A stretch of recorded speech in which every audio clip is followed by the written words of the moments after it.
राजस्थान में चतुर्थ श्रेणी परीक्षा का आयोजन हो चुका है और चतुर्थ श्रेणी में लगभग 53,000 से प्लस पद आए हुए हैं। राजस्थान के विद्यार्थियों के लिए बहुत ही सुनहरा अवसर है और कट ऑफ बहुत ही कम रहने के चांस है। जिस व्यक्ति के 70 क्वेश्चन प्लस या 70 क्वेश्चन तक रहते हैं वो ओबीसी और एससी और एसटी तो उससे भी कम पद पर चयन की पूरी संभावना है। ये मैं आपको फाइनल कट ऑफ बता देता हूँ। जिसके कट कटाकर 70 क्वेश्चन सही हो रहे हैं उनका सिलेक्शन पक्का है। लेकिन मुख्यमंत्री भजनलाल जी शर्मा कर्मचारी चयन आयोग को सिफारिश करके 20,000 पदों को बढ़ाने की सिफारिश कर सकते हैं। पूरी संभावना है और राजस्थान के अंदर 20,000 निश्चित तौर पर यह कहना चाहता हूं कि यदि 20,000 पदों की बढ़ोतरी हो जाती है तो कट ऑफ 70 से घट करके 60-62 क्वेश्चन तक आने की संभावना है। मेरे इस वीडियो को सेव करके रख ले वे और मैं आपको पूरे विश्वास के साथ कहता हूं कि 60-62 क्वेश्चन यदि कट कटा के सही होते हैं तो आपका चयन निश्चित है। सिलेक्शन को कोई नहीं रोक सकता। इसलिए बढ़ोतरी की मांग करें। भजनलाल जी शर्मा राजस्थान के सीएम विद्यार्थियों बेरोजगारों को लेकर के सजग है। उनके लिए बहुत सारी भर्तियां निकाल चुके हैं। आगे भी भर्तियों के आने की संभावना है। तैयारी में लगे रहे और मेरे साथ जुड़े रहे। राजस्थान में चतुर्थ श्रेणी की भर्ती की परीक्षा हो चुकी है। 53,000 पदों पर होने वाली भर्ती की कट ऑफ बहुत ही कम रहने वाली है। मैं पूर्व में बता चुका हूँ।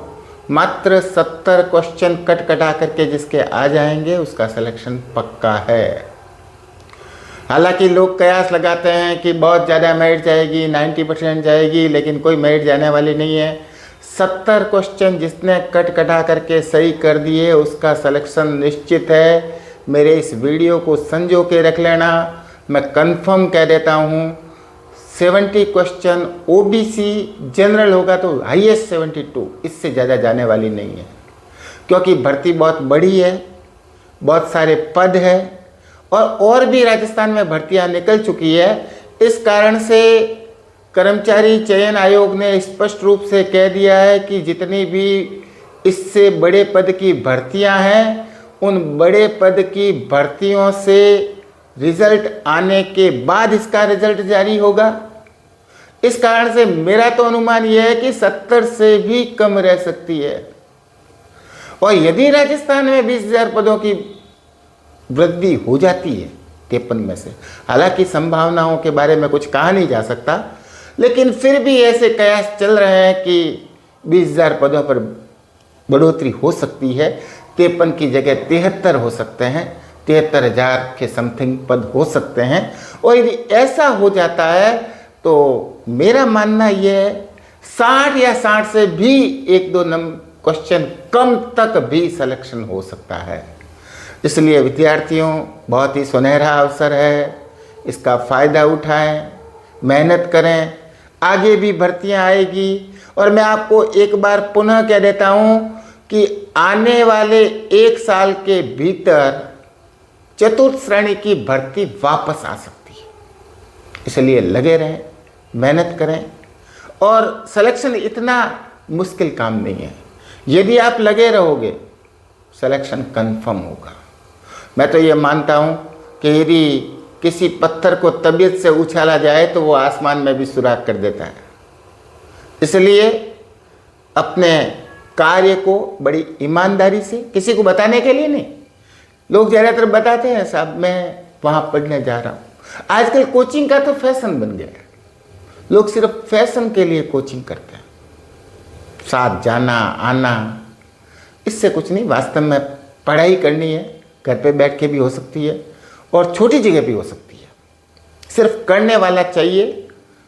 इसलिए मेरा आप सब विद्यार्थियों से अनुरोध है, पढ़ाई करते रहें, सिलेक्शन होगा और हो सके तो मेरे साथ जुड़े रहें। मैं आपको समय समय पर शॉर्ट्स के माध्यम से, बड़े वीडियो के माध्यम से आपको कुछ न कुछ जानकारी देता रहूँगा। धीरे धीरे उनको याद करें। लोगों का ज़्यादातर मानना ये होता है कि याद नहीं करते, बोलते हैं सब ऑप्शंस आ जाएंगे तो हम कर लेंगे, जबकि ऐसा होता नहीं है। जब ऑप्शंस आते हैं कन्फ्यूजन हो जाता है। इसलिए मैं तो एक ही बात कहूँगा, जो भी पढ़े, कम पढ़े, अच्छा पढ़े, अच्छी तरह से याद करें। और जब तक याद नहीं करोगे तब तक सिलेक्शन होने वाला नहीं है। मेरा तो ये अनुमान है। और मेरे तो अभी तक जितने विद्यार्थी निकले हैं वो यही कहते हैं साहब आपने पढ़ाया वो याद है। कारण ये है कि मैं घुटवा देता हूँ। एक एक चीज को पूछ पूछ करके बार बार करत करत अभ्यास के जड़मती हो तो सुजान, रसरी आवत जात पे सिल पर परत निशान। यदि अभ्यास किया जाए तो कोई भी चीज असंभव नहीं है। यानी कि पत्थर पर एक नरम रस्सी निशान कर सकती है। तो मैं तो ये मानता हूँ कि यदि कोई अभ्यास करे, और कमज़ोर कोई होता नहीं है। कई लोग कहते हैं साहब हमारा दिमाग कमज़ोर। अरे दिमाग कमज़ोर किसी का नहीं होता, सिर्फ आपका फोकस कम है। आपको खाने की चीज़ें याद रह जाती है, घूमने जाना है वो याद रह जाता है, तो फिर पढ़ाई याद क्यों नहीं रहती? नहीं रहने का एक ही कारण है, आपका उसमें इंटरेस्ट कम है। और मैं तो ये मानता हूँ कि अच्छा टीचर वो है जो इंटरेस्ट को क्रिएट करे, पढ़ाने की जगह पढ़ने के लिए प्रेरित करे। और जो टीचर प्रेरित कर सकता है वो ही अच्छा टीचर है।